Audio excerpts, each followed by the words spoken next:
Art on the Outside. As far we have had 3 discussions where most of you, turn by turn, have introduced your current activities and have given interesting talks and opinions. In the first webinar in June 21, we talked about outsider art as a part of contemporary art. We had 3 workshops for creating ideas to collaborate between museums, studios, and audience work. In the second webinar in November 21, we talked about the question how to combine presenting outsider art and the individual life stories of artists. This discussion conducted us to the topic of the EOA conference, which we enjoyed in June in Finland. The third webinar in May 22 was our quite confused meeting after Russia's attack to Ukraine. We talked a lot how art can inspire hope in the middle of concerns. Today we have 3 short presentations by the partners. This time in the row there are Museum St. Gallen by Monika Jagfeld, Dr. Guislain Museum by Yoon Lamot, and Raw Vision Magazine by Colin Rhodes. The main talk will be given by Monika Jagfeld. She will give the introduction to the next EOA conference with its interesting theme, Outsider Art and Tradition. In the end, there is free discussion, and finally, Thomas Röske kindly promised to summarize his conclusions of the webinar series. Before starting, I want to say warm thanks to Erasmus Plus program by EU, which gave us stimulation to arrange these online meetings. The main organizer has been my own organization, the Association for Rural Culture and Education, MSL. It has been a great pleasure for us to plan these events with 2 other organizing partners, GAIA Museum from Denmark and Kondas Center from Estonia. Thank you, Anna, Mari, and Eva. As well, we have got good support also from Thomas and EOA. Thank you very much. And also thank you to Hans Loyen, who gave the name of the series Art on the Outside. It was Hans who created this lovely name. In the early beginning, we had 15 organizations which were invited to these discussions. Some of them have dropped away, but some new have joined on the way. Thank you everybody for your role. Today our technical support will be Sofia Heininen, and her connections are there in the chat. If you have some problems, then you can contact Sofia. And Sofia will also record this webinar so that we can share the link afterwards to all the people who have been invited to these discussions. And the webinar is moderated by Helka Ketonen, Director of Cultural Affairs in our organization, and I will assist her if you have some comments or questions in chat. Thank you all for joining the webinar, and let's start. And the floor is free to you, Helka. Take it in your hands. Okay, thank you very much, Raija, and thank you very much all of you who have joined us in the role of these seminars. For us and for me, it has been a great pleasure to learn to know you better and have time to listen and concentrate in these discussions. So today we have 2 hours time. And we begin with 10-minute presentations of 3 participators. And then we have a little longer speech from Monika. And then in the end, we have a longer time for discussions. And I really also I'm looking forward to the last discussion topic, which is the expectations, how to continue networking between EOA annual conferences. So please, let's keep that in mind until the end. How should we continue in between? But to begin, I will be watching the time, And I give you first three, Monika, Yoon, and Colin, 10 minutes each. And then after your presentation, we will summarize with questions. All right, so let's start. So Monika, please. Yeah, thank you so much. Thank you for the invitation. And I'm very happy to be able to talk to you today and give you, we would say, an amuse-bouche to get the idea of the museum, of our museum and of the conference, to bring all of you to St. Gallen next year. So thank you very much, Sophia, for your technical help. And we will start. I will present you the museum im Lagerhaus until now. With the foundation of Swiss naive art and Art Brut. Please, the next slide, please. The museum and the foundation were founded in 1988 by the private collectors Anna and Kurt Burgauer, Mina and Josef Yoon, Simon and Peter Schaufelberger. Maybe some of you know the couple Simon and Peter Schaufelberger because Simon was the director for 20 years, from 1988 to 2008, and Peter Schaufelberger was the president of the foundation board.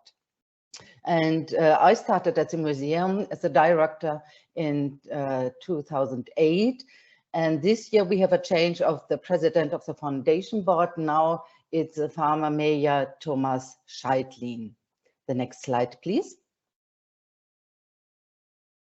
Yes, the collection focus. The museum im Lagerhaus is an independent museum. It's based on the foundation of Swiss naive art and Art Brut. And the name Museum am Lagerhaus came from the location. It's located in an old warehouse, together with several studios, galleries, the Kunsthalle for contemporary art, and further cultural institutions. And at the beginning, the Museum am Lagerhaus started with a collection, of course, of Swiss naive art and Art Brut, like the, they are really well known and famous, Ada Wölfli and Alois Korber. I will give you only some examples. Please, the next slide. Adolf Dietrich, for example, really famous Swiss naive painter. He was called as the Swiss Rousseau, also in comparison to Henri Rousseau in France, he was called the Swiss Rousseau. The next slide, please. And here Ulrich Bleicher with this woman. You see the influence of the local traditions with the cows and the, these cattle procession, and of course Hidizuba. He's one of the really well-known naive painters, but she is between naive and surreal, and so she's a really important and interesting position. She was really, a little woman because she had problems with her back, and usually she painted herself in the same size like the cathedral of St. Gallen. That's really nice to bring the little woman to such a big one. The next slide, please. Yes, and I think most of you know Hans Krüsi. He's a very, really well-known outsider art artist. He was a social borderliner, and he painted all the walls and everything in his flat, and he's selling flowers in Zurich at the Bahnhofstrasse. That's a shopping mall in Zurich. And together with the flowers, he started to sell his artworks. You see the cow machine on his knees, but also drawings, paintings, objects, everything. He is also working with photographies, with sound experiments. There is, I would say, there's no technique Hans Krüsi didn't use. And so that's why he is a really interesting position in the field of outsider art. And we can see him here with his flower and the cow machine. And of course, one important work, the three Eidgenossen, for Switzerland. And yes, he was discovered as a genius artist from the street because he was always sitting on the street selling his artworks and the flowers. The next slide, please. Yes, in 2010, we started an exhibition series, Hidden Treasures from Swiss Psychiatry. Next slide, please. That means single positions like Hans Brühlmann or Gertrud Schwitzer, also Günter Uecker. Maybe some of you surprised because Günter Uecker is well known as a contemporary artist, one of the most important contemporary artists in Germany, but he spent 2 weeks at the psychiatric hospital in Littenheit with a group of his students in 1980. And he never did paintings of the landscape before. And in the time at the hospital, he said he felt like a patient. And he found a position in the garden of the hospital, and he started this series of paintings and drawings for the same view of the landscape. And the series was really with a lot of drawings and paintings, and it reminds me to Wilhelm Müller in the Prinzhorn collection, to have the same view out of the window on the little lake of the hospital. And Günter Uecker, long time later, he did the same like Wilhelm Müller before. Monika, you have 5 more minutes time. Yes, okay, thank you so much. Next slide, please. Yes, there was also an exhibition of the collection, C.G. Jung collection, that was really interesting. Next slide, please. And the last exhibition of the series with the Hidden Treasures of Swiss Psychiatry was this exhibition of the photographs from everyday life in psychiatry with photographs from Roland Schneider and Willi Keller last year. Next slide, please. For us, we would say the in-between in art is a paradigm of the art, but also for the museum. We are not a museum for art brut. We are not only a museum for naive art. We are interested in these areas of the boundaries of art. So next slide, please.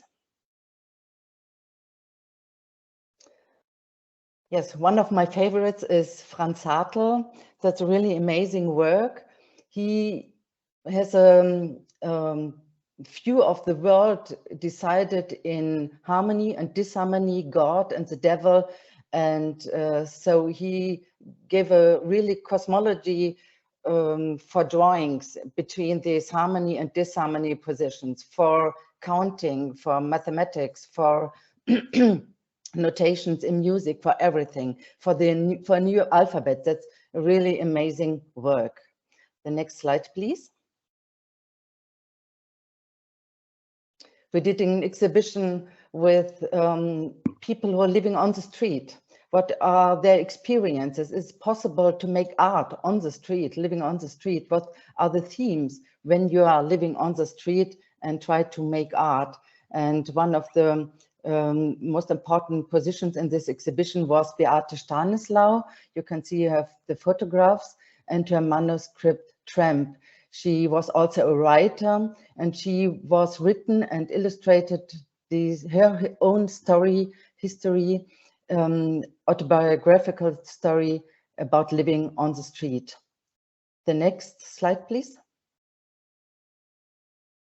And there's Parzival, the world government, and we included himself in an exhibition of ego documents. Parzival is living performance, you know, it's not a project, that's his life. And there is no, he found his new identity of Parzival in a psychiatric hospital, and he's always wearing green, the color of hope. And Thomas Hirschhorn, he said he is the most important artist, contemporary artist, in his opinion, because the society have to grow into his work to become to the same point where Parsifal is now, and he is in front of us and we have to follow him. The next slide, please. Yes, the in-between includes also the exhibition of Lene Marie Fossen, Human, the photographs of the self-portraits of the Norwegian photographer, where the field of the contemporary art is really shy to present the photographs. And on the other side, we have an exhibition in dialogue, body images, and I show you the work by Margret Schlumpf-Portmann. The next slide, please. What we stand for art in border areas, for our brut, naive art, outsider art, self-taught art, visionary art, whatever you like to call it. Art besides the professional art world. We stand for diversity, crossover, and the last 2 years we are working on a process of clarifying the corporate identity of the museum. And for the next year, we will present you the result with a new CI, with a new CD, with a new website, and of course a new database. And the last slide. Yes, the Museum am Lagerhaus, until the end of the year, it's called Museum am Lagerhaus, is dedicated to art from the boundaries in order to overcome boundaries in art. Thank you very much.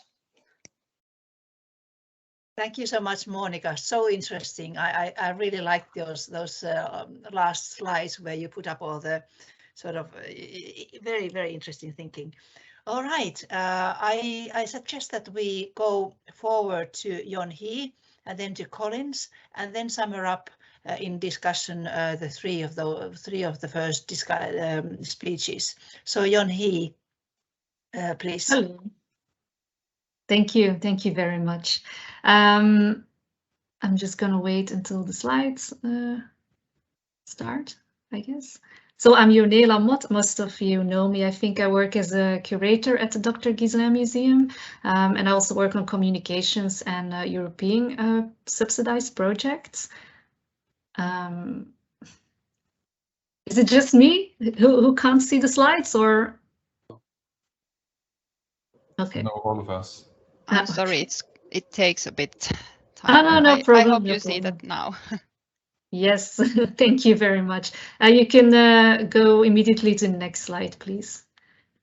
Thank you. So this is the front of the building where the museum is housed. So the building is actually the first psychiatric hospital of Belgium, and it was named after Joseph Guislain, who was the first psychiatrist of the Southern Netherlands. And he started in Ghent together with the Brothers of Charity psychiatric care. And which is interesting is that Joseph Guislain, who was of course a doctor, but he was also part of an architect family, that he designed the building himself, and he designed the plans together with the city architect of that time, Adolphe Pauli. And he had a real clear vision of what a good psychiatric hospital should look like. He traveled around also in Europe to find ideas about therapeutical building. So next slide, please. Here you can see the garden, one of the gardens. The building itself is very important for us, and maybe you can say it's our main collection object, so to speak, because as I told you, the building was regarded as therapeutical for different reasons. Well, first of all, which was very important, was that the building was outside the city center. I forgot to say that it was built mid-19th century, and in that time, of course, the city was regarded as a place which wasn't ideal to cure, because there was a lot of noise. It was also dirty. It was not a quiet place. And of course, in the mid-19th century, in that part, of Ghent was a rural area, so it was very green and very quiet.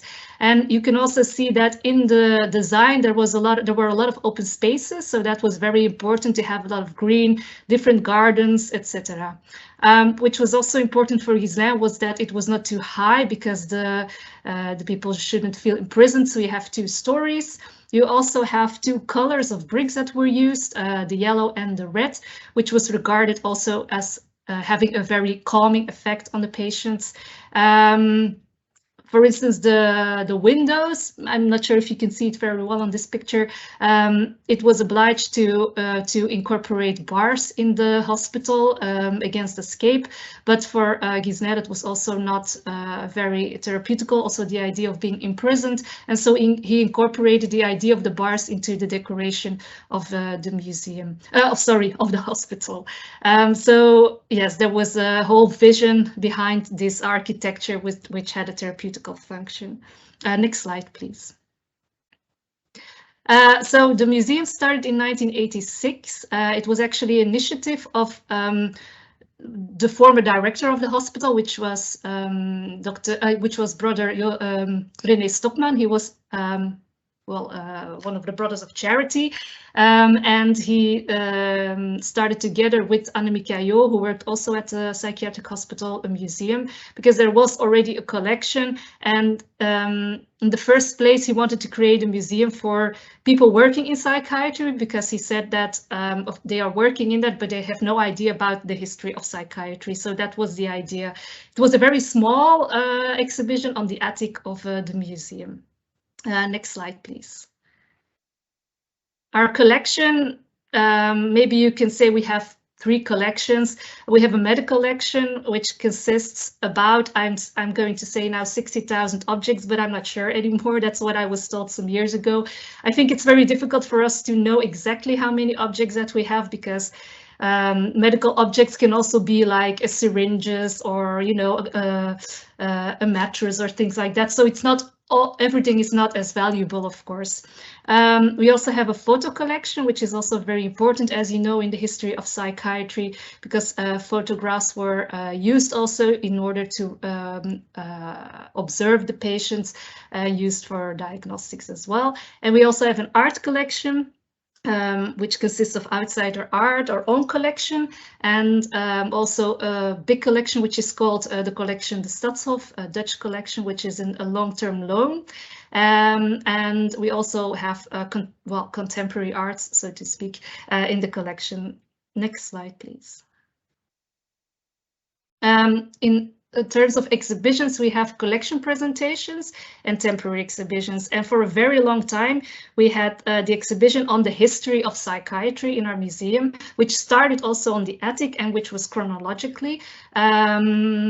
And it was there for a very long time, became very dusty and a little bit old-fashioned. And so in 2019, we reworked the exhibition, and we incorporated the totality of our collection. So also more artworks as well. And so we also work thematically. So we have 5 themes. We have imagination, we have body and mind, we have classification, architecture, and then power and powerlessness.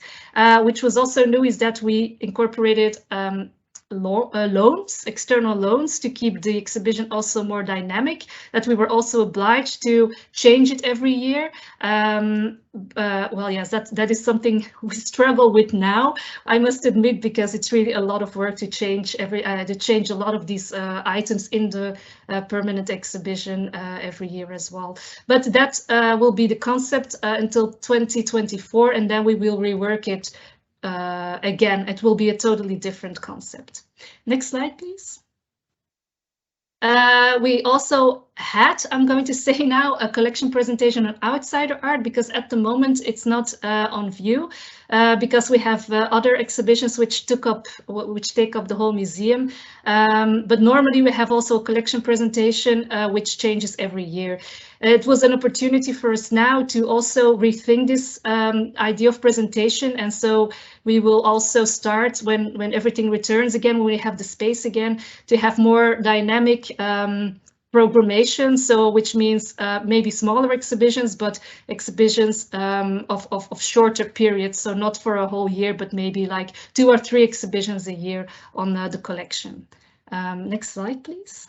Yoon-hee, you have 5 more minutes. Yeah, okay, I think that will be possible.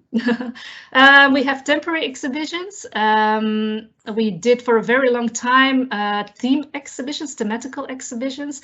For instance, on which was a combination of art, of outsider art, of documentary material, of ethnographical art, was very, very diverse. For instance, we had Dangerously Young, which was started from child psychiatry, Nervous Women about women and psychiatrists, War and Trauma, Dark Chambers was about melancholia and depression. But for instance, Joachim Köster, Altered States, was a solo exhibition by Joachim Köster, who is an artist who works a lot on the history of drugs. So we also made a solo exhibition of his work. And Danser Brut, I think a lot of you know the exhibition, which was conceived by the LAM in Villeneuve d'Ascq. And we, together with Beaux-Arts in Brussels, took over the exhibition and reworked it and made it a double exhibition. Next slide, please. Now, at this moment, our current outsider art exhibition is Mirror Mirror, Fashion and the Psyche, which is a collaboration together with the Momu Fashion Museum in Antwerp. So we have conceived each our own exhibition, but you can visit it as a double exhibition, starting from the idea that fashion and identity are extremely related.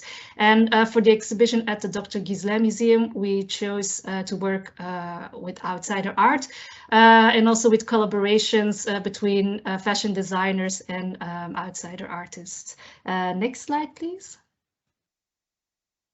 The next exhibition is an exhibition which is called The Windstoot in Dutch, and it's a collaboration with an organization called WIT from Kortrijk. I think some of you would also know them, and they did an exhibition with us, Blood Tests, a couple of years ago. They're actually an organization who brings together artists with and without a disability to work on a specific theme, who bring also together researchers and scientists on these themes. For instance, for Blood Tests, it was about the NIP test and about the idea that people with the Down syndrome will maybe disappear. And so that was actually the idea and the starting point of discussion for this exhibition. And now the exhibition, which will start in the end of March at our museum, is about actually the starting point was the image of the Ship of Fools. And of course, as we know, the Ship of Fools was said that they took away the people with an illness to another, far away. And the idea was now, with inclusion becoming more and more important in our society, the idea that the Ship of Fools might have returned and is waiting, but how included are they? So that is actually the starting point of this exhibition. And then the last slide, please. And then I would just end with summing up some activities that we do, because for us, the exhibitions are, of course, important. Collection is important, but with our new directors, the social role, so to speak, of our museum has become more and more important as a space to meet, to bring the community there. So we have a lot of community projects. We have a lot of activities for children and families. And then, of course, we have the classical activities like book presentations, lectures, panel discussions, but also concerts and theater performances. We work a lot in collaboration, of course. We don't organize them all ourselves. And we also organize conferences. So in November now, the end of November, we have the Culture and Mental Health conference. And in 2024, we will host the European Outsider Art Association conference. Okay, I think that's it. Thank you very much. Thank you so much, Yoon-hee. Very, very interesting. All right, and then we go into the last one of the first part. So Colin, your turn. And just before, I want to congratulate you on the new book. Thank you. Thank you very much. Yeah. There's a copy here.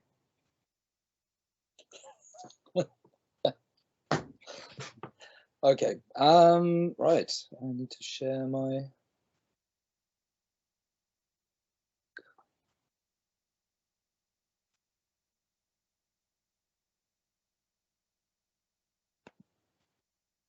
So can everyone see that? Yes, we can see that. Yeah, you can see. Great. Because I can now see my screen, but I can't really see anyone else. So as long as you guys can see it, that's great. Okay, I'm here this morning representing Raw Vision. I'm a contributing editor for Raw Vision. Excuse me. And I just want to take these 10 minutes just to say a little bit about the history of Raw Vision, who we are, and where we've come. And it's been quite interesting for me, sort of flicking back through old copies of Raw Vision right back to #1, and thinking about, you know, as I say, who we are, where we've been, and so on. So, few facts. Raw Vision first published in 1989, so a few years ago now, and Raw Vision predates my involvement in the field by some years. Described itself right from the start as an international journal of outsider art, visionary art, contemporary folk art. So even at the very beginning, there are sort of already 3 sort of words, descriptor words, that are talking about what it's about and what the content of this thing is. And at the same time, and excuse my execrable French, but also described itself as a revue internationale de l'art brut et de l'art populaire. So we have, from the very beginning of Raw Vision, a kind of a bilingual approach. And notice that outsider art and art brut are kind of talked about as though they are one and the same thing in this beginning of the beginnings of Raw Vision in 1989. And in fact, from the beginning, there were some sort of bilingual articles in the magazine. The first 12 issues were published in association with the Outsider Archive in London, which is now gone. This was an archive that was set up by Victor Musgrave and later taken over by his partner Monika Jagfeld. And Victor was a contemporary art dealer. He was the first dealer for people like Paula Rego, for example, in London. He also was Dubufay's first London dealer. So you have this this connection through the Outsider Archive, I guess, with contemporary art and outsider art and art brut. And the Outsider Archive was a major supporter of Raw Vision in its first few issues.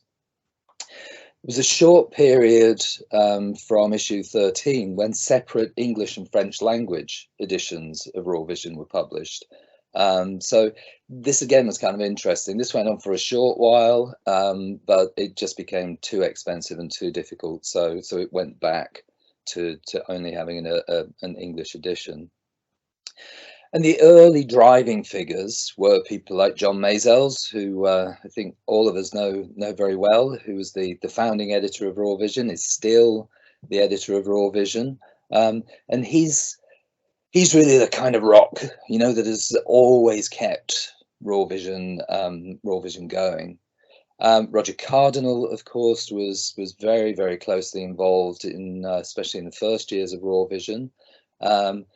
Laurent Donchin, who I know many of you will know, and another lovely person. Both Roger and Laurent sadly missed now.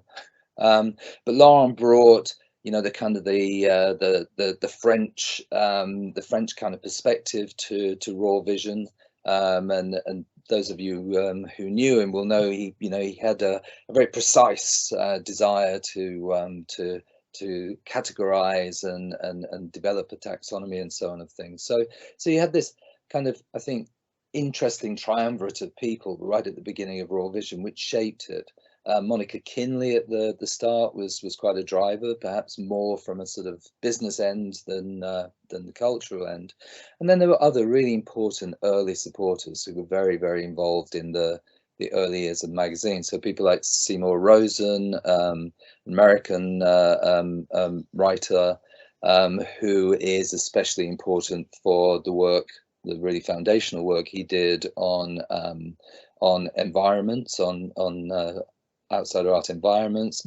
Geneviève Roulin from the Collection de l'Art Brut, another very, very incisive, very intelligent and interesting person, again sadly missed. Michel Tevos, who was the first director of the Collection de l'Art Brut. George Melly, jazz singer, raconteur, but also very, very kind of important figure in Britain, at least, in naive art and art brut, and the writer and psychologist David McLagan. So you have kind of quite a few figures, and this is only an indicative list of people who were involved early on in the magazine. Issue 1, right from the beginning, tried to set out the stall about you know, where we were with Art Brut, and notice that, you know, both of these articles were concerning themselves with Art Brut. You know, Roger Cardinal, for most of his time, considered outsider art and Art Brut to be interchangeable words, and it's kind of with things coming from outside that the phrase outsider art, as in some kind of places, come to be seen as somehow different, or, you know, a kind of a development from Dubuffet's original notions of Art Brut.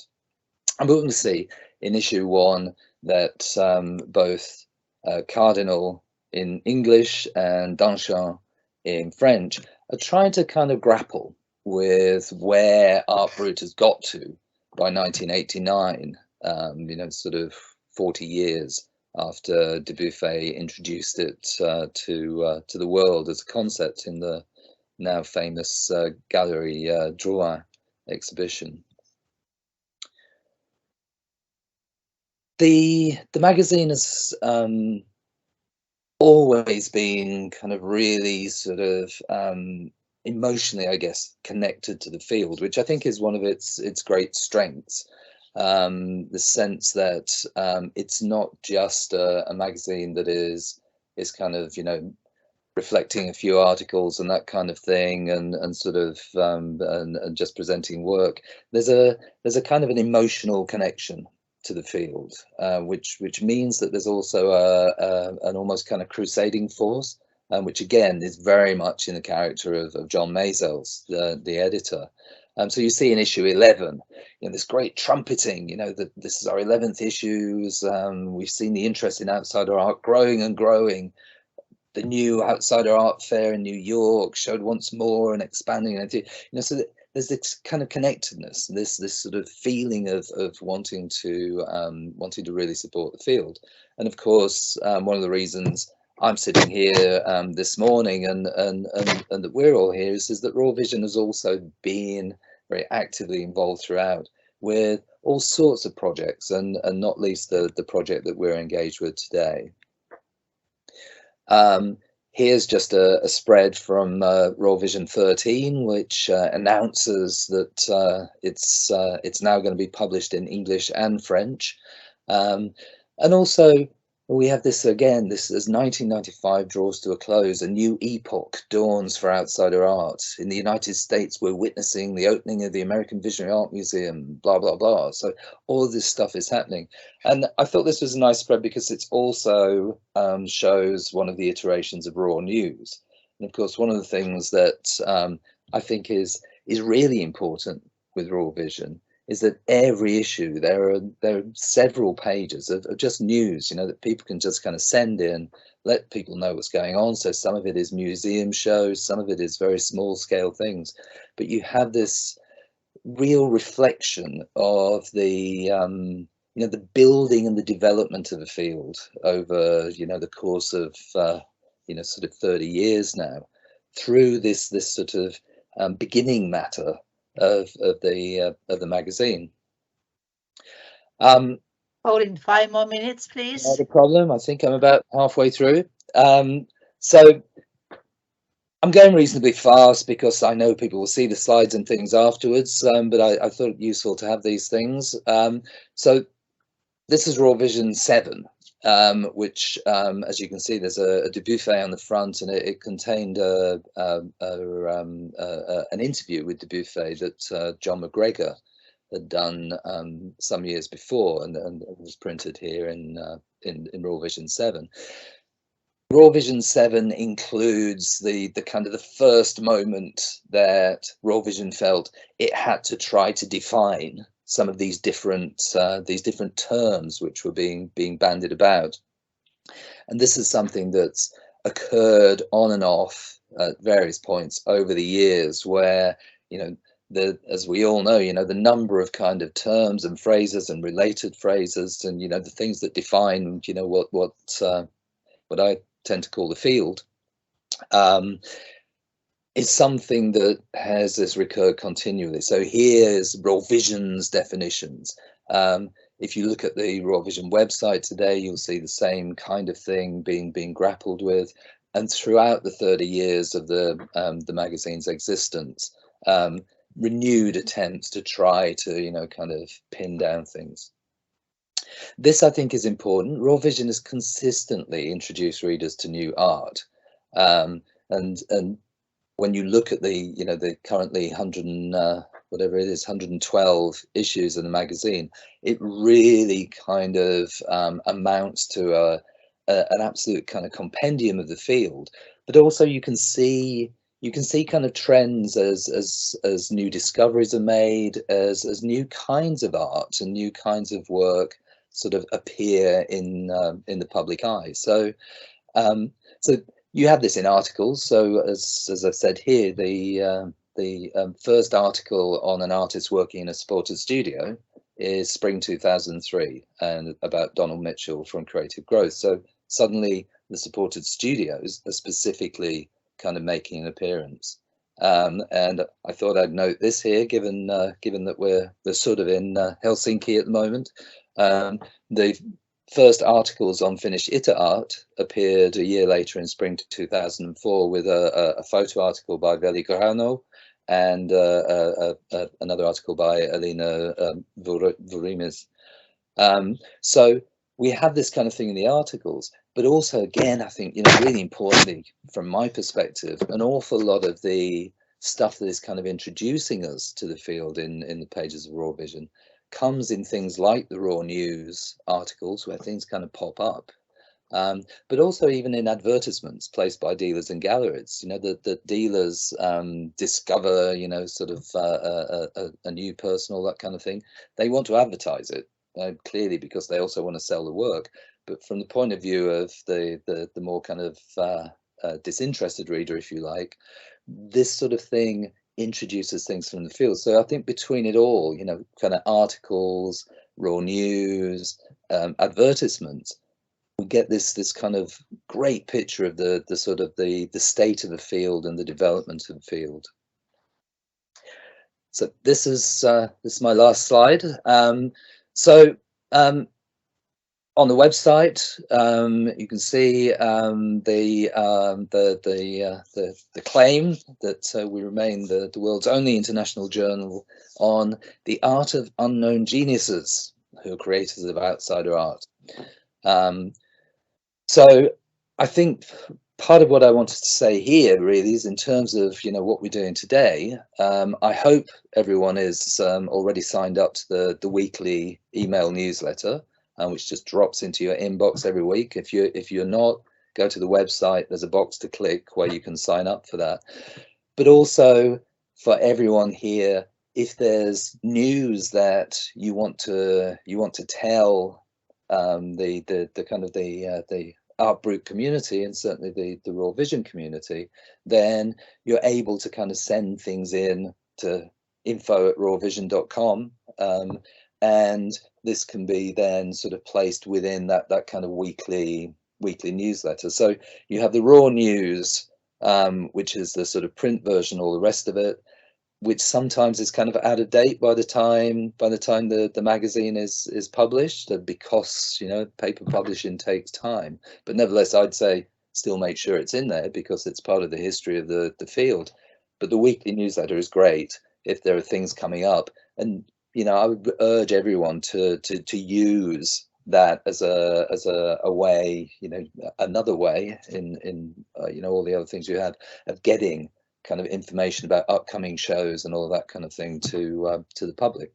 So that's it. I think that should be about my 10 minutes, but hopefully that gives you a flavour. And as I say, we're very happy to be working both with EOA and everyone else in the field, and you know, open for all kinds of proposals and inquiries. Thank you so much, Colin. So interesting. I don't wonder why we stick into this field so tightly. We all who are involved with this raw art, outside art, ITE art, whatever. Once we get to know and learn about these artists, we can't, you know, it's something that sticks into your mind and body really. And can I tell a tiny story? Yeah. So when I was first kind of presented with the notion of writing a book about outsider art roots 25 years ago, my first thought was, oh my God, it's impossible to write a whole book just about this stuff. You know, how wrong I suddenly discovered I was. Yeah, now you have written many books and many magazines, and so great to have you, you know, for our field to have the international magazine for us, and all the ones who enjoy and join us. And actually, I see that your speech presentation very well connects us to Monika's next presentation on outside art and tradition. But just in meantime, before we go into that, if you have some very short questions for any Monika, Yoon or Colin. There was one question for Yoon. Maybe you can answer that in the chats. Who are the new directors in your museum? Oh, yes.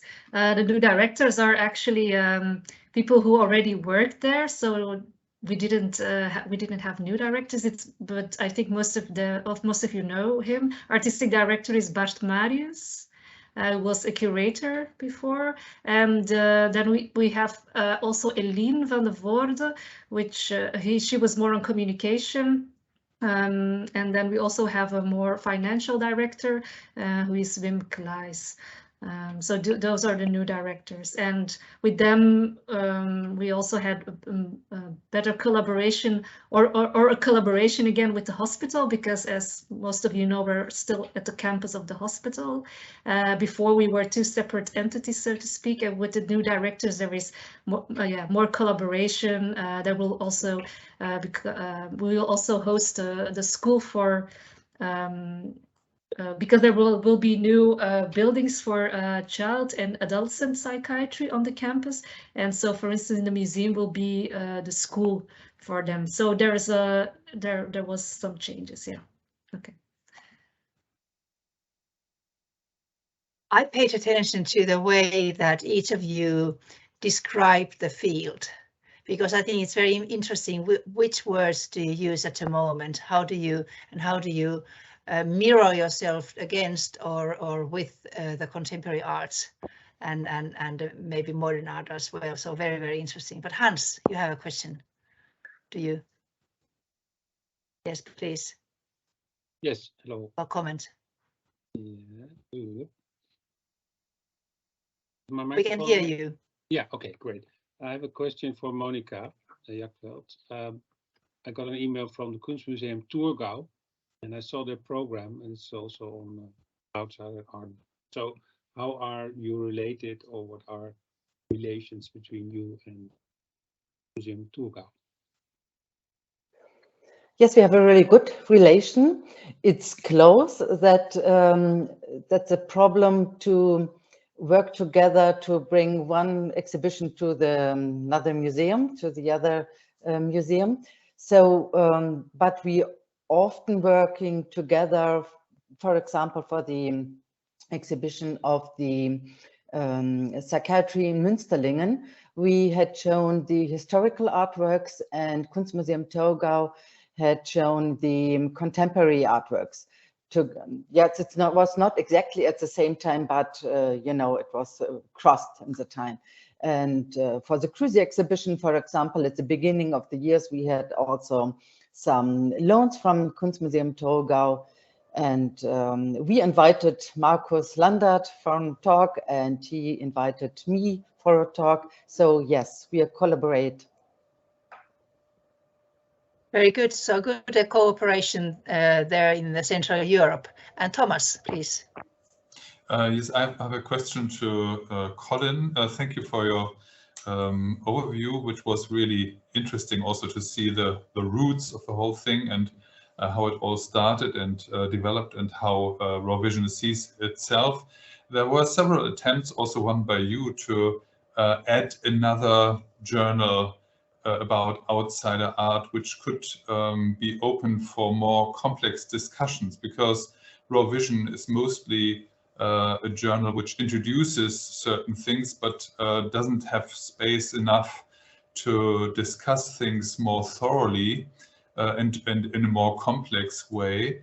All these attempts, also one by Barbara Safarova, as you know, failed. Do you think there is a chance that Raw Vision could develop a little bit a different profile to allow more complex discussions as well? I think there is. I think it's something I have to kind of, you know, probably a whole bunch of us mob-handed have to kind of get John Mazels in a corner and ply him with drink and that kind of thing. But it's to get him to agree. But I think the new website is probably the place where that could take place. I think that would be the sort of opening, because the kind of the complexity thing is something that doesn't lend itself well to the format of the, you know, the published magazine as it is. But I think from a web perspective, it would be perfectly conceivable to have a section of that which is, you know, kind of presents more kind of academically sort of in-depth and long articles, and perhaps, you know, because the new website is only just kind of all been done. You know, there's been it possibly doesn't look that different to the outside eye, but there's been a massive kind of reconstruction of all the web architecture and that kind of thing in there. But now that's done, and I think, you know, if it was people like you or I that were actually kind of leading that for John, who's got, you know, basically Raw Vision is 3 people more or less in an office producing that magazine, you know, 3 or 4 times a year. So it looks brilliant, but the central kind of paid staffing is very kind of small. So it's you know, it's they never stop. So any new initiative, I think, really has to be, you know, someone else kind of driving that and, you know, taking up some of that slack. So short answer, yes, I think it's possible. I think it would have to be within the, you know, the web kind of section rather than the printed section, and I think it would have to be driven by, you know, maybe a small group of kind of academics who could sort of, you know, take that load on, so that the only work then that the paid Raw Vision staff have to do is getting it up there and getting the images and all that sort of thing. All right, thank you very much. Thank you for the discussion. And now it's time to go into the outside art and tradition. Interesting topic. So Monika, please. Can't hear you yet. Yes. Okay, great. So please, the presentation. Yes, it's downloading now, but we'll wait. I think it's going to start in now. I hope you see that now. Yes, it's working. Thank you so much, Sophia. Yes, I want to introduce you to the our thoughts, ideas, and yes, questions to the EOA conference next year, Outsider Art and Tradition. I don't want to give the answers today, because I hope we will work and discuss that next year together. And so I will introduce you to the questions we have, and yes, introduce you to some steps, some stations we will visit with the program for the conference as well. So please, the next slide. Yes, we sent out the program in 2020, the first plan of the conference, and now it will be in May 23 from the 11th to the 14th, and on Sunday the 15th we will have the meeting of the members and at the end. So the questions are the same as we have for 2 years ago. Outside art and tradition, is it a contradiction in terms? And the conference aims to explore questions about how outsider art is received, which art traditions are reflected in the current outsider art debate. Can cultural traditions influence art emerging from outside the mainstream art world and art institutions? Is there a tradition of outsider art, and where would we find it? So questions, no answers. Next slide, please. For me, it starts with the questions, is Brut a global language? Is it that because, remember, next slide, please, to our exhibition of Brut, Japan, Switzerland, is it possible to take the terms of an, yes, Middle European discourse of understanding, of art understanding, of art concepts, to put it on other cultures? Because in Japan there was no term for Brut or outsider art. They had taken it from Europe to create Brut in Japan, and yes, to create the field of Brut in Japan. And so I'm wondering if it's possible to take our terms of our understanding of art to other cultures, and with our understanding of art, also the understanding of Brut, like Dubuffet said, it's a movement against the cultural art. So it's included in the European understanding. What do we do with that? The next slide, please. Yes, there are always outside positions in the art field. Please, the next slide. For example, Dada, it started in Zurich, and we will have a guided tour in Zurich on the, yes, ways of Dada. And it's also a movement outside from the mainstream art. And Hugo Ball said in 1916, Dada is a new art movement. So it's in the art field, in the mainstream art field, but it's a new art movement against the mainstream art. And it started in Zurich, and it walked around, yes, moved around the world. The next slide, please. We will visit the Bruno Weber Park, and Bruno Weber, yes, he did a Gesamtkunstwerk, Harald Seemann called, and he started in 1962 to build these houses and objects, sculptures in his park. It's nearby Zurich, and we will visit the park as well. And he started, Bruno Weber started to create art and paint when he was young, when he was 12 years old. And then he met the painter Max Gubler, the Zurich painter. And Max Gubler said he has to study art, and he went to the art school.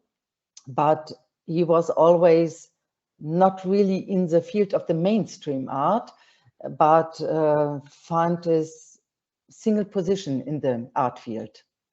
And in the dialogue to the Bruno Weber Park, next slide please, we will visit Morgenland of Erwin Schatzmann. And Erwin Schatzmann, he started with his project of Morgenland in 2009, and it's an off space for him. It's a off space for life, for working, for art. It's a meeting point for some events. And yes, we will visit the Morgenland. We will meet Erwin Schatzmann, and he will explain us his ideas of his Morgenland. The next slide, please. Another question is, are there art traditions in the field of outsider art? The next slide, please. For example, local traditions, local cultural traditions. Here in the eastern part of Switzerland, we have big tradition with the farmers and the cattle processions every year when they going up to the mountains with the cows. And they do that until today, you know. It's not an old tradition. It's, yes, it's they do that every year. But there's a long cultural tradition also in painting, in art, in folk art, to point out these cattle processions. And there are also naive painters. They are influenced by the cultural traditions, and they take the theme of the cattle procession, but following their own ideas. They are not belongs to the part of folk art, because they are really, yes, individual position to understand and interpret these, these cultural traditions, and they interpret it in their own way, like here Fritz Frischknecht. The next slide, please. And I think there is one slide before. No, it's gone. Because it should mention traditions. We talked about that, the traditions of presenting art. For example, there was a discussion how you explore Henry Darger in the right way. Is it possible to discover Henry Darger as a real artist in the Folk Art Museum? You can see the presentation on the left side. Or is it necessary to explore Henry Darger in a real art space like the MoMA on the right side? And usually we are influenced, of course, by the mainstream art presentations, also for presenting outsider art. That was a story, but we discussed the field of presenting outsider art several times. The next slide, please. Another exhibition in Linz, the Lentos Kunstmuseum in Linz. That was exhibition Psychodrawing, Brück in the 60s and 70s in Austria, and they created a special trash architecture for the Brück outsider art, and using the term of psychodrawing. So it they changed the, I would say, the classical understanding of presenting art to point out the character of the Brück and the psycho drawings. The next slide, please. Another question is our understanding in inclusion or exclusion, the open studios in the understanding of as art collective. It's inclusive movement, but we have on the other hand art awards. That means art awards point out only individual artists like a star. It's more an exclusive rating of the individual artists, and it's also, of course, tradition of the mainstream art field to point out the individual artists as a star. The next slide, please. So we will discuss the power and the possibilities of open studios as in the understanding as art collectives. We had an exhibition with the open studio with the Living Museum, Wiel, under the title Daydreams. And it was an exhibition and open studio at the same time also at the museum im Lagerhaus. And also the mainstream artist, next slide, please. Olafur Eliasson, he's working with this idea of collectives and the studio as an open studio, also as a live space. And he said live in the studio is reality in a higher definition. And you can see all his colleagues and co-workers sitting together and having lunch or dinner together. It's a real, they are creating this kitchen tradition in the studio to bring all the people together for, yes, a kind of living together while eating together and talking together and find another ideas and of course also some other projects. And on the other side, please, the next slide. We have the OIE Award. I think most of you know the European award in the field of outsider art. Now we have the, it's a really high-ranking award. And that was Felix Brenner on the right side. He won one of the prizes last year. But this is the situation we pointed on the individual artists. And that's also a tradition of the mainstream art field. And the next slide, please. And of course, the world of the collectors. Is there a difference between the collector's world of outsider art or the collector's world in the mainstream art field? And we will visit Karin Dammann. Of course, when we started to bring up the program for the conference, for the EOA conference, we talked together with Karin and Gerd Dammann. And Gerd was really happy that we all will come and see his collection, or their collection, sorry, and to visit them.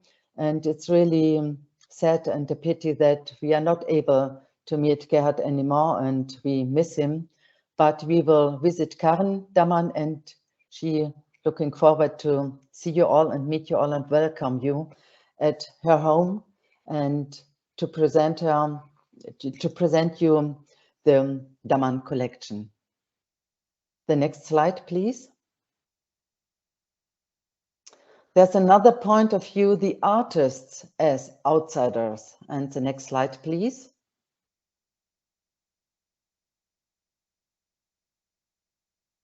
For example, Thomas Hirschhorn, he's playing with the term of outsider, being an outsider. And for his project, the Robert Walser sculpture in Wiel in 2019, he's, yes, he was talking about be an outsider, be a hero, be Robert Walser. Robert Walser is a famous Swiss writer. He spent the rest of his life in the psychiatric hospital in Herisau, that's close to St. Gallen. And Robert Walser together, for him, the outsider artist is a hero. And he also included Parzival in his project of the Robert Walser sculpture. And for him, it was really important for this project to include all the people who are living. This Robert Walser sculpture was built up at the station in Biel, to bring up, to include all the people who are living at the station, you know, homeless people, people who are on drugs, alcohol, the drinker, everybody was included into this project of the Robert Walser sculpture. So he's playing with the idea, with the identity of being an outsider, but of course, he is a really famous, successful mainstream artist. But how are the relations between the field of outsider art and mainstream art in this position. Another slide, please. You can see the green man again, Parzival, included in the project of the Robert Walser sculpture, and on the right side, the room of Parzival for his lessons in Esperanto, because he is trying to bring all the world together in lessons for Esperanto for a better world. The next slide, please. Yes, and the always a question of searching, wishing, looking for the other in art, looking for the other in society, in art, wherever. And I think that's a big part of the idea of outsider art in comparison to the mainstream art, looking for a position as the other. The next slide, please. So we brought up an exhibition trilogy with the title The Other in Art. And at first it was the exhibition of Antonia Ligabue, the Swiss Van Gogh. And The Other in Art is a question of exclusion. And for our exhibitions, questions of national identity, gender identity, trans identity, as well as the identity in the religious or cultural attributes. Where are we, where it's a mainstream of society, where's the mainstream to be the not on the other side, and when the society and also the art field pointed out somebody as the other. Next year we will show the last exhibition of this trilogy, the Outsider Art under the Crescent Moon, that means religious influences of Islam. And the next slide, please. So for us, there are the questions of understanding outsider art, art, mainstream art. These are two sides of the same coin that are interdependent.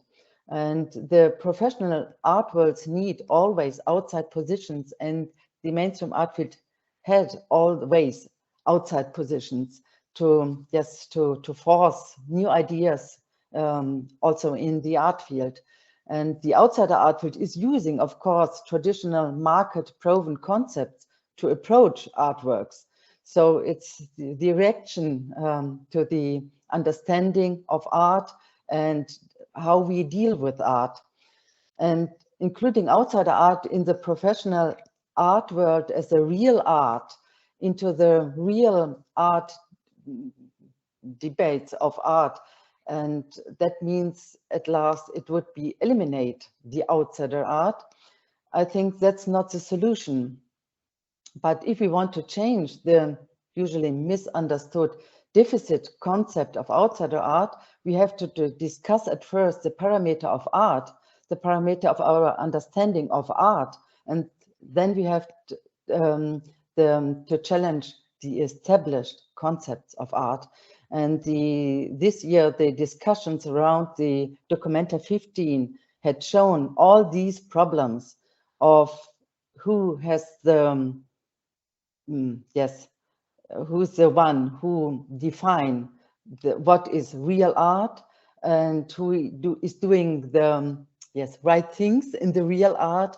And yes, I think that's really, it opens the field again, this Documenta 15, and to bring up, to include the field of outsider art in the same position like the global South was included to the, I would say, Western European mainstream art. So there are new ideas, new concepts, and we have to think about that. And the next slide, please. Because we talked about Dada, this poster of Dada, what is Dada? Is it art? Is it philosophy? Is it politics? Is it fire insurance? Is it religion? Is it energy? Is it nothing? Or is it everything? And that's these are the questions also around outsider art and at last art. And so I'm looking forward, next slide please, to see you all in St. Gallen, to share the thoughts, to share these questions, to discuss all these questions, and yes, visit all these really interesting places, and see you in St. Gallen. Thank you so much. Thank you, Monika. Thank you so much. I hope we have at least 1 week time to discuss all these ideas which you presented. I know that we don't have 1 week. I would have 2 weeks. I would spend that discussing these issues. So interesting and mind spelling and you know, that's what we are discussing all the time also here in Finland. Yeah. Okay, so I open the floor up to discussions. And if you have, Raija, do we have any questions in the chat? No, there not are yet. not. All right, but anyway, so we have about 15-20 minutes for a good time of discussion. We can discuss the art and the tradition, what Monika brought us, and then slowly we can also go into discussing the expectations on how to continue this kind of work and collaboration which we've done in these workshops here on the webinar. So, floor is yours, please.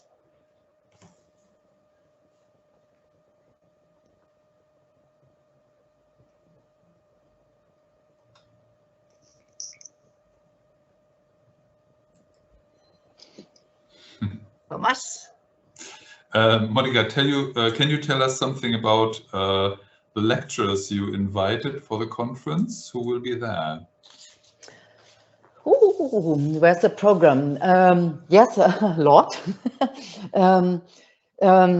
David McLagan, of course, and I asked Bart Marius, I asked Iris Blum, I asked Marcel Bleuler. We have some talks, of course, about the Art Award with Klaus Mechelein, with one of the award winners of the Award, Clemens Wild. And I hope so, the curator of Haus der Kunst again, Sabine Brandl, will be part. And we will, yeah. So a lot of people. But we will mix it with short, yes, I would say impulses and talks together.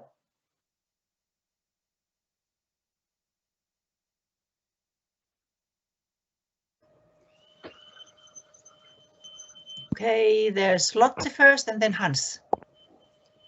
Hi, Monika. Thank you so much. So inspiring. Hi. Hi, Lotte. I wanted to ask you, as I understand, there will be no open call for extra lecture, etc. No open call. Yeah, thank you. Okay, and who was there? Was it Hans? Yeah. Yeah, thank you. Very interesting, the program, Monika. Thank you. And I was thinking on what you said, your concluding remarks in respect of the last documenta and what is art and who decides what art is. And the question by Thomas earlier to Colin. So I was wondering if there would be any room in the program to discuss these aspects any further and more thoroughly, because I think that's at the heart of everyone's work. That would be interesting to have that in the program, if possible, together with all of us. Yes, that's very important. Thank you so much, Hans, to say that and to pronounce that again. And also again to Lotte, not to include an open call. It's also because we have it's too much work, and it's easier not to spread out the open call. It's easier at the moment to handle it for us, because I told you about our new CI, CD, and the new website and everything. And this year we have some personal problems because one of the colleagues was sick for over 6 months, and that was really a problem for us because we are such a small team.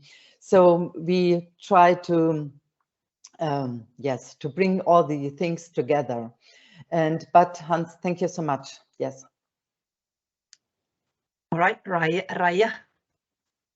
Thank you, Monika, so much for your presentation, and it gave me a new viewpoint towards the conference, because I had a thought that when you talk about tradition, it's more a question about topics and techniques and ways to make your art, but you want also to include the traditions to exhibit and reflect it, that how to show outsider art and what are the traditions and needs to make renewals.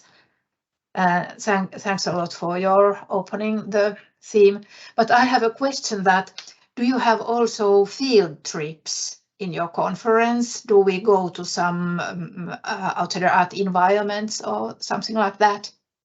This one I presented to you. That means the Bruno Weber Park, the Morgenland of Erwin Schatzmann.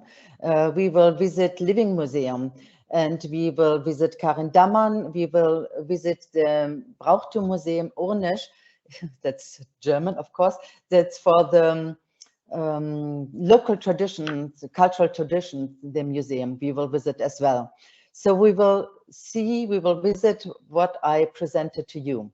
All these yes, environments and collections and studios. And I hope it would be nice if Thomas Hirschhorn would be able to come, but usually he's so busy and traveling all the time. But we had invited Barbara Meyer-Chester and her partner, because they worked really close together with Thomas Hirschhorn for his Robert Walsack sculpture. Okay, thank you. And then Thomas. Sorry, I forgot to thank you for your rich presentation.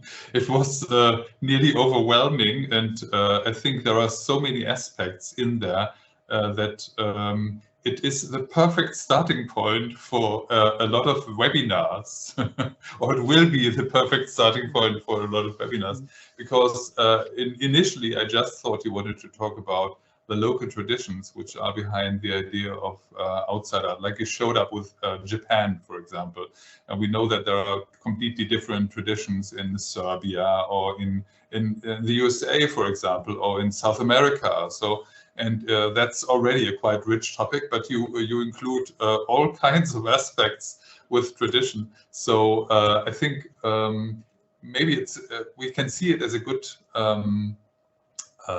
beginning of certain discussions of important topics, because all these topics you talked about are important for the field, and we can take some slices from the table of your conference for to have a proper bite of discussion in the next webinars from it. Exactly, Thomas. It seems that I have the next question or comment. I am an art historian, and from my whole career, I've been debating on contemporary art, outside art, and different backgrounds to the art world. I work with very contemporary art for the last 20-30 years, and I would like to know how have you been able to, in your countries, include outside art into this contemporary art history canon? And has there been books, articles, research university level done, for example, on how art, contemporary folk art or outside art is included into the canon, what's the English word for it? And just to give you an idea that I just had an invitation from our scholars in the University of Finland. They are starting to write a Finnish art history through new eyes, fresh eyes, and it will be a big volume for especially for art students and larger audiences, not just the very research type of people. And they want to include also ITE art into it. So I'm we are very delighted and happy for that. Now it is the first time, I think, in Finland we are included into the canon. So how about in your countries? No. We have to do something for it. Can I know that there are some English-speaking overviews of contemporary art which include outside art or art brut. But in Germany, I don't know any, unfortunately. What? Yeah. Colin, what do you think? Oh, well, interestingly, I've been teaching a master's course to art and design students in China for the last 3 years, specifically on outside art and art brut. So these are students who are a mixture of art history students, but also practicing fine art design students. So they have, you know, kind of a curriculum which is all the usual kind of mainstream stuff as taught in China. But I've been teaching an optional outsider art course, which last year had 64 students signed up for it, which was about 20% of the whole of, you know, that kind of range of the class. So it was kind of huge class, so really popular. What I was doing though was not, you know, it was and is kind of set as an outsider art course, but throughout teaching that, my references are also spin out to, you know, the kind of relevant things within modern and contemporary art. So impossible to teach that course without talking about surrealism, without talking about Dada, and without talking about pop art and this kind of thing. So that's the way I've been doing that there. I come back to, you know, what's going on in the UK, and it's pretty much the same as the picture that Thomas is painting, where, you know, there's pretty much a kind of lack of interest in terms of, you know, sort of academic art history and that sort of thing, in actually dealing with that as a kind of topic in sort of new histories of art. So there's kind of a lot of work to do, I think, in precisely sometimes in those countries which, when it comes to cultural and social emancipation and concerns with diversity and so on, that are actually very switched on at the forefront. So, you know, you look at UK attitudes to diversity and equity and things like that from a social perspective. There's a lot going on. You arrive in the art world and it's the same old stuff. So, you know, it's kind of shame on us. Oh, I'm getting hot. Yeah. All right. So that's something we need to concentrate on in the future and today.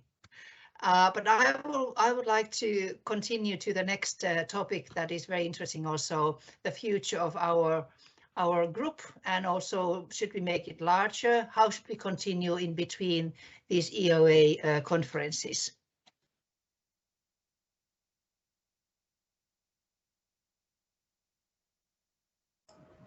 I should say something now. Yes, please, and then Raija. Well, I looked back at our webinars, at the webinars you organized, and I'm very grateful that they developed as a kind of open think tank, you could say, an open think tank for topics of the Outsider Art, European Outsider conferences and beyond, of course. It is important, I think, to give people the opportunity, especially, or gave people the opportunity, especially in these times of Corona, where you had hardly any possibilities to move much, to get to know institutions and people and to get to know their positions. And I think it's that's a good viewpoint you always brought up, to introduce some of the institutions so that we get insights from the people working there, not only in what they are doing, but also why they are doing things. And also inspiring people to think about their own institutions, their own activities, how they would present them, and maybe also come forward with ideas and their positions.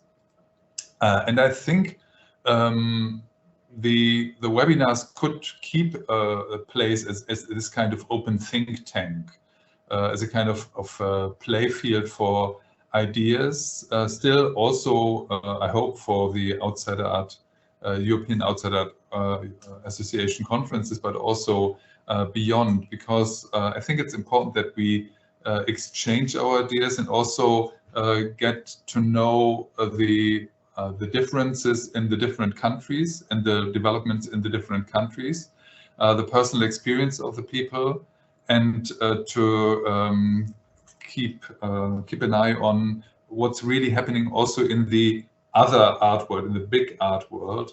And for me, it would be the most important to talk about this relationship.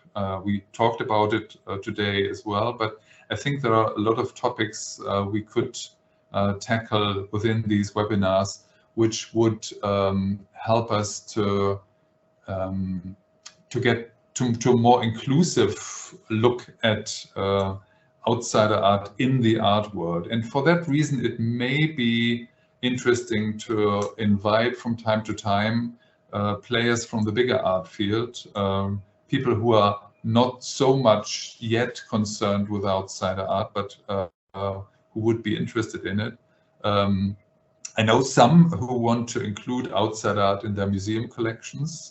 I know that also even Tate Modern thinks about including outsider art now. One could think about inviting somebody from the Centre Pompidou, for example, or players who are at the threshold of between outsider art and the bigger art field, to find out more about, as I say, this kind of inclusive look, which would, I mean, from the, you know, the disability studies plea for formulating an inclusive we. And I think it would be interesting to think in this think tank of the webinars about what that could mean, this plea for inclusive we in the art world, including outsider art. And for me, that would be the most important thing. But there are so many things Monika talked about, which would be a good starting point for other webinars. I think we have just to collect them afterwards and look intensely at this video again. So we seem to have a vote from Thomas to continue with webinars. Okay, then it's Raija, Monika, and Colin. I'd like to go back to the beginning of this series of webinars, because it was the situation when COVID started and we wanted to keep alive some kind of discussion. And we were a little bit afraid that how we can manage, how we can learn to put up this kind of webinars. And I'm really, really happy that we have a group, so that there were 3 organizations who discussed between these webinars and planned together and shared work together, and it helped us a lot. And I think that nowadays it's an everyday habit for all of us to make things via Zoom or via Teams. And I think that in future it will be much easier to continue this kind of collaboration. But I recommend that if some of you will take responsibility to put up these kind of webinars, it would help you if you collaborate with some other partner, so that, for example, Dr. Guislain Museum and INUTI would collaborate together, or something combinations like that. And very, very natural would be that EOA would take the responsibility and Anna would be a key person, but it's not fair play that we'll give the responsibility only to her, but we all need to help and make a group and give ideas, and maybe the board of EOA would be a good work group for that. But one problem is that when we began this, we chose the organizations, 15 organizations, which we invited to this group. And it was our selection that which were the organizations which are interesting and with whom we would like to share thoughts and give them to get each other to know us better. But of course, as members of EOA, there are much more organizations and people. So that how do we solve it? That do we keep smaller groups who discuss only together, or do we open these discussions to everybody? Thank you, Raija. And Monika. Yes, I want to come back to the invitation of other peoples or institutions. When we will go out with our new identity, that means also a new name of the museum, we will have a small symposium in January, and we invited ICOM and also Pro Helvetia, the section of innovation and society. And for ICOM is important for the museums at the moment, because ICOM now have decided for a new definition of museums. And the new definition, it's an International Council of Museums, the new definition of museums includes also inclusive positions, and to include what is our responsibility to the society. And I think that's really important to, yes, to get together with the institution of understanding of the museum, also for the outsider art field. That's specialized for the museums, not for the studios, but the understanding of outsider art to be part of the art field, of the big field of art, the big house of art. That's important. I think the new definition of museums is really important for that. And also some, yes, movements of the institutions like Pro Helvetia to bring up this section of innovation and society with a special section in this section of diversity. Exactly. All right, and I see the time, and I give the last question or comment to Colin, and then we continue to Thomas to close up the meeting today. Colin. Okay, thank you.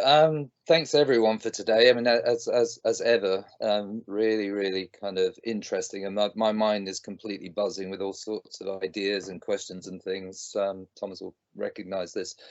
I think Thomas is absolutely right. It'd be great to keep a kind of, you know, a talk going, a think tank kind of thing going. You know, even if we do things like, you know, have one sort of prepared talk and only have an hour session, so that, you know, people can come in, drop in for an hour, and we can have a conversation. But I think also it's the sort of thing where you could spin it out to a million people, or you could keep it to a kind of an interest think tank group, which I don't think is a bad thing. Record the sessions and then offer those recordings, you know, on YouTube or whatever, so that other people can see those things, because then you can actually have a talk. And there are lots of other people doing, you know, kind of great big things and all of that sort of thing. So, you know, so there are arguments for both. The last thing I want to say, if I can, if that's okay, is, you know, one of the things that is buzzing around my head now and does so occasionally, I do worry quite often that we are in danger in our kind of enthusiasm for the contemporary art world of losing much of the field. You know, when big contemporary museums appropriate outsider art, they don't appropriate the field. You know, it's Ramirez, it's Wolfli, it's Henry Darger or whatever, it's you know, Dan Miller, and everything else doesn't exist. So there's lots of great trumpeting that, you know, these sort of half a dozen superstars are suddenly, you know, in the Tate or whatever.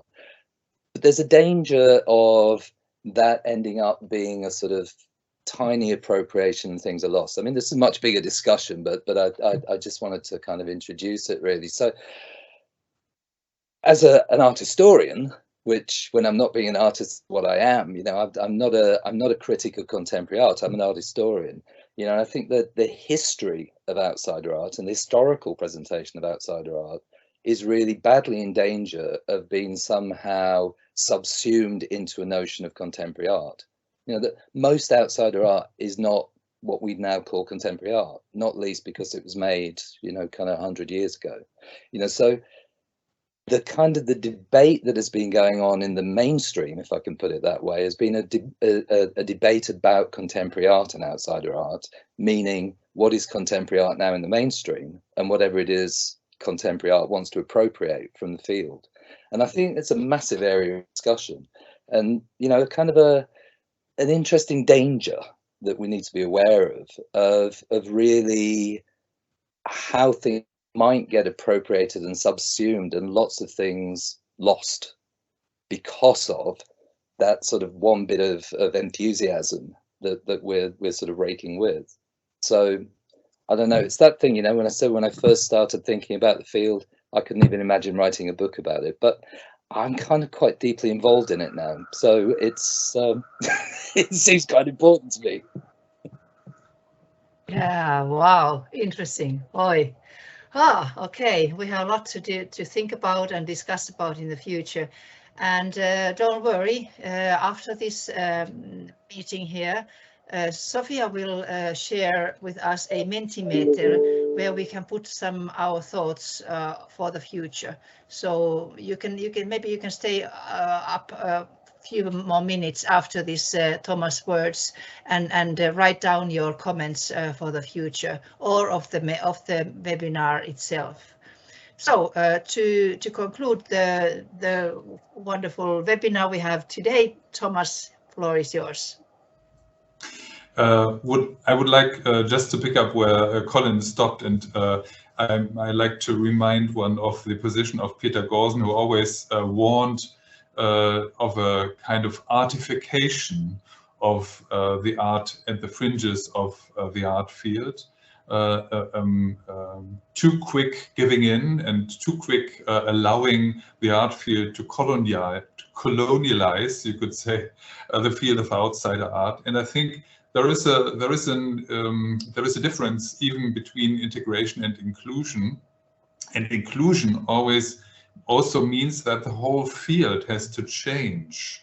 If I allow a minority to become part of a bigger field, it's not just patting on the back of the minority and say, you are now part of us, but the majority has to change its view so that the minority is really part of it. That's what I meant, to find a way of saying we, including outsider art into the art field. That would mean that the whole notion of art has to change. And I think we are in a good position to point out what are the unquestioned matters of course in the art field, which need to be discussed and need to be challenged, so that we feel comfortable to be part of the whole thing as members of a group who fight for outsider art. And I think that could be a direction for the whole next series of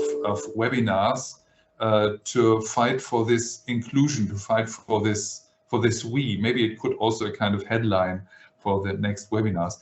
I'm a bit sad that Raya said the EUA should care for it now, because the EUA is a group of volunteers, as you know, and we don't have much backing for doing this additional work. I would love to be in it and to plan new webinars, but I would also appreciate if some other people would join in. And I think this idea of handing over the directorship of these webinars from place to place was a very good one.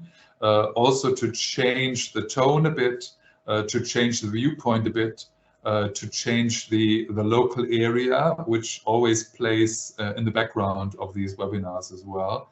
And I think we should give us a little bit time for discussing how we find a group which organizes the next webinars. But I take it from all the people talking that everybody would love to continue these webinars, and I think they have proved to be a very important role for getting on with certain discussions, especially for the events of EOA. Thank you very much, Raya and Helka again, and all the ones who have hosted the webinars in the last 2 years. I think it was a really important step and a really important side help for the EOA intention as well. And I'm glad that especially Raya, who had been part of the board of the EOA, keeps ties with us in this way, and I hope she will in the future as well. Thank you very much for your effort. Thank you so much, Thomas. Thank you, everybody. And here we are. I suppose we have to say goodbye for now and wait for the next invitation to a webinar or some other meetings. And in the meantime, here's the Mentimeter. Please, Sophia, give us instructions. Hello. There is this instruction that I hope you can see that you can vote. We have 3 questions for you, very short. The first one is for the we need to know feedback from this webinar, and you can vote. How do you think about that? And I can show the results here when you have got the chance to get into Menti.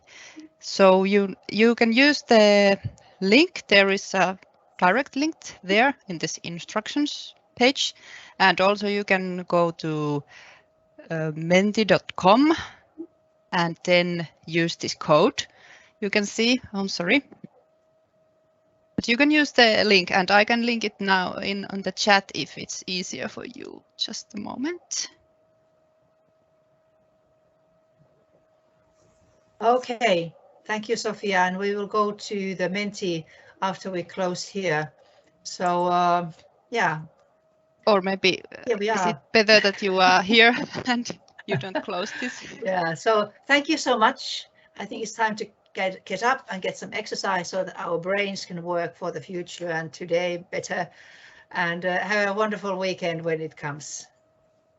Thank you. Thank you all. Thank you so much. Thank you, Sophia, for the technical help. Thank you. Bye-bye. Bye-bye. See you in Switzerland. Yes, see you in Switzerland. I hope all of you. Thank you so much.